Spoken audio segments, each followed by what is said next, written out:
pernikahan berlaku di atas keredaan kedua-duanya. Keredaan kedua-duanya. Ibu bapa tidak berhak untuk mewajibkan seorang anak menerima calon yang dia pilih. Ini satu kezaliman kepada anaknya. Anak nak tanya. Ibu bapa tak endor lah Ustaz ni. Lepas tu larikan luar. Dia ada dua bab. Satu redha, satu izn wali. Satu redha, satu keizinan wali. Wali pernikahan, ini ibu bapa, bapa lah kepada orang perempuan. Wali ini adalah orang perempuan, untuk orang perempuan, untuk pengantin perempuan. Pengantin lelaki dia tak ada wali. Okay? So wali ada dua. Satu wali yang mujbir, disebut tu wali hakim. Wali yang mujbir ini ayah ataupun tak ada ayah, abang, atuk, pak saudara dan sebagainya. Izin wali adalah wajib. Syarat. Kita perlu mendapatkan keizinan wali. Apa yang berlaku apabila wali tidak mengizinkan? Apa berlaku apabila wali tidak mengizinkan pernikahan tersebut? Ataupun wali tidak ada, kan? Cari wali semua yang patut berhak jadi wali, semua tak ada. Abang ke, atuk ke, pak saudara ke, semua mati ataupun duduk jauh. Especially siapa-siapa yang pelajar-pelajar yang duduk belajar di luar negara, mana nak cari wali, kan? Bukan pula keluarga berada nak sponsor tiket datang ke UK ke, datang ke mana-mana negara. So siapa walinya? Wali hakim lah, qadi pada tempat yang tersebut. Tapi keizinan daripada wali adalah syarat kepada sahnya pernikahan tersebut. Cuma wali dia berhak untuk, of course benda ni adalah perselisihan pendapatnya, tapi secara generalnya wali berhak untuk menyekat satu-satu pernikahan sekiranya dia tahu, maklum di sisinya berdasarkan bukti-bukti yang sahih bahawa calon suami anak perempuannya adalah seorang yang akan mendatangkan bala kepada anaknya. Seorang apa? Kaki arak, kaki pukul, kaki perempuan dan segala kaki-kaki yang ada. Tapi bukan atas sangkaan, kan? Bukan kerana dia nampak si A okey, si B pun okey, tapi yang dia prefer A, tapi anak dia prefer B. Dia pun buat sangkaan, si B ni rasa tak semayang. Dia tidak berhak membuat sangkaan tersebut. Bahkan dia wajib berhusnudzan. Dia wajib berhusnudzan kepada Allah Subhanahu Wa Taala dan bersangka baik juga kepada calon menantunya. Yang dia berhak untuk sekatnya ialah benda-benda yang berbenda syar'i, sekatan yang syar'i. Dia berhak, dia ada hak tersebut, wali. Dia tahu bahawa bakal orang perempuan ni mudah tertipu lah, kan? Bakal calon suami kepada anaknya ni pengen dadah-dadah. Dia tahu benda tu sahih. Cuma anak dia je tak percaya. Saya tak percaya, ayah saya cinta dia dan sebagainya, kan? Saya sanggup meredah lautan api, kan, demi cinta ini. Biasalah dalam cinta semua benda yang baik menjadi tak baik, yang tak baik menjadi baik. Maka wali berhak untuk menafikan pernikahan tersebut. La nikaha biduni idni waliyin. Tidak ada nikah tanpa keizinan wali. Okey. Redha pula, okey, apabila berlaku wali tidak berhak untuk menyekat. Si fulan bakal menantunya baik. Yalah, mungkin bukan tahap Nabi ataupun sahabat, para ulama, tapi baiklah orang yang datang kuliah selalu ke, salat kita tahu terjaga, secara zahiri kita tahu baik. Setiap orang ada kelemahan, setiap orang ada melakukan kezaliman kepada diri sendiri. Kita tak boleh nilai secara detail dari A sampai Z orang ni buat apa dosa yang dia tak boleh nak tinggal lagi. Okey, kita tak perlu nak detail out benda tu. Secara zahir kita tahu dia seorang baik, kemudian kita menafikan hak pilihan yang dibuat oleh anak kita.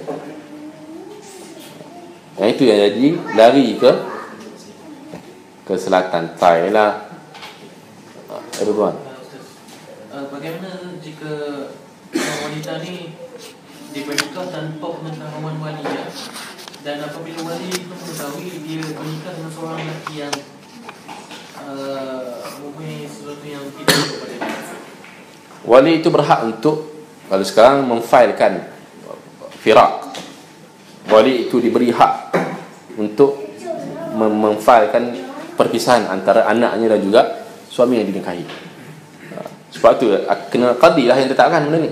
Hal nikah kahwin ni dia semuanya di qadi, bukan ustaz kat dalam ilmu salah.com. Salah.com ni boleh bagi pendapat-pendapat. Last sekali adalah kembali kepada qadi. Qadi tanya kenapa pakcik tak setuju dengan pernikahan ni, bagi reason. Oh, tak handsome lah. Tak boleh pakcik, tak syarat ni mana boleh. Dah dia handsome di sisi anak pakcik, tak boleh. Tak, dia ni bukti. Saya baru dapat report. Saya cek kawan saya kerja dekat IPD Shah Alam. Rupanya ni ada kes dia pukul orang ni, ditangkap dengan perempuan tu dan sebagainya, bentuk dosa dan kesalahan syariat. Maka dia berhak untuk menghalang perkahwinan itu daripada berterusan. Dia berhak, dia ada hak. Cerita berlaku ke tidak, itu qadi punya cerita finalnya. Tapi dari segi hak dia ada. Ada pun rida, kita kata bab rida. Rida al-walidain, rida rabbi fi rida al-walidain, rida rabbi fi rida al-walid, sakht al-rabbi fi sakht al-walid. Ia tidak ada dalam bab pernikahan. Dia tak ada, aku tak reda pernikahan kau, aku ada calon menantu yang aku lebih suka. Reda ni hanya dalam bab yang kita dah bincang sebelum ni. Dalam bab-bab yang jelah yang tak berkaitan dengan nikah kahwin. Nikah kahwin ni dia ada bab izin sahaja kepada wali, bukan bab reda. Okey, reda ni dalam hal yang umum, bagaimana kita sebagai seorang anak menyantuni dan mengasihi apa kita sehingga kita mendapat reda daripada ibu. Ibu meninggal tu, aku reda dengan anak aku. Perasaan dia tak ada tersekat dendam, ketidakpuas hati dengan anak disebabkan kebiadaban dia. InsyaAllah ibu yang beriman, dia takkan simpan dalam hati dia, aku tak reda anak aku sebab kahwin dengan perempuan, ataupun aku tak reda anak perempuan aku kahwin dengan lelaki. Lagi-lagi kalau menantu dia baik. Berlaku ketidakredaan biasanya adalah hasil daripada kegagalan anak itu sendiri memberi hak kepada ibunya dari segi ihsan, bukan kerana gagal untuk berkahwin dengan menantu pilihannya. Awal-awal mungkin lah dia ada menantu yang dia prefer, tapi anak dia pilih menantu, calon ini. Awal-awal biasalah. Kita pun akan menghadapi hal yang sama bila anak-anak kita nak kahwin esok. Kita ada calon yang prefer. Okay. Kadang kita melihat ruang lingkup perkahwinan ini, nikah kahwin hubungan dua insan, lelaki dan perempuan ini kepada pernikahan sahaja. Kita kadang risau, elok ke anak aku menikah ni, aku ada calon lain. Kita pun tak tentu pun calon yang kita rasa okey itu baik kepada anak kita. Sebab apa? Kita bataskan hal hubungan dua insan, ini suami dan isteri, kepada pernikahan sahaja. Berapa ramai orang yang baik perhubungannya di asal awal, tapi dia ending kepada perceraian. Dan perceraian itu benda yang sah di sisi agama. Bahkan ia solusi kepada hubungan kedua suami isteri yang menemui jalan yang buntu. Daripada awal lagi, ibu sepatutnya tidak memikirkan hal seperti itu. Elok ke budak lelaki yang anak aku bawa ni kan tak lama kan bercerai, kesian anak aku.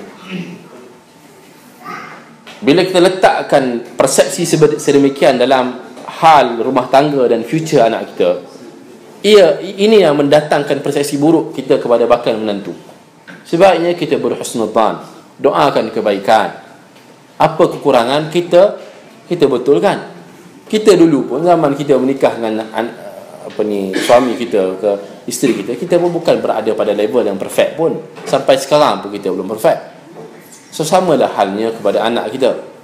Yang terbaik, insya-Allah kita didik anak kita kepada jalan kebaikan. InsyaAllah Allah akan pertemukan jodohnya dengan insan-insan yang baik, sebagaimana janji Allah yang pasti, at-tayyibat lit-tayyibin, wat-tayyibuna lit-tayyibat. Perempuan-perempuan yang baik adalah untuk lelaki-lelaki yang baik, dan lelaki-lelaki yang baik untuk perempuan-perempuan yang baik. Luas sangat ufuk perbincangan tentang hal rumah tangga ini. Tidak semestinya satu ikatan pernikahan pasti kita pastikan ia, seolah-olah kita meletakkan satu kepastian melampaui takdir Allah bahawa pernikahan yang berlaku antara anak kita dan menantu kita tu confirm berakhir menuju ke syurga. Apapun qadar Allah mengatasi segalanya. Allah lebih tahu. Allah uji setiap insan dengan pelbagai ujian. Ada insan diuji dengan family life dia happy ending lah, ever after orang panggil, pada awal pernikahan sampai ke habis. Tapi dia diuji dalam hal yang lain. Dia diuji dalam hal yang lain, mungkin kesusahan dalam bentuk wang ringgit, fitnah-fitnah yang lain, kekurangan-kekurangan yang lain. Ada orang mungkin dia diuji dengan pernikahan dia separuh jalan saja, 10 tahun pernikahan, 12 tahun pernikahan, 20 tahun pernikahan, terputus di tengah jalan. Tapi dia mendapat nikmat-nikmat Allah yang lain. Dia senang dalam hartanya, anak-anaknya baik, keluarga-keluarganya baik, dia ada kawan-kawan yang baik. Nikmat Allah ini sangat pelbagai, dan Allah bagi kepada insan secara adil. Begitu juga ujian yang Allah berikan. Masing-masing kita ada bahagian-bahagian kita tersendiri dalam hidup ini, diuji dan diberi nikmat oleh Allah Subhanahu wa taala.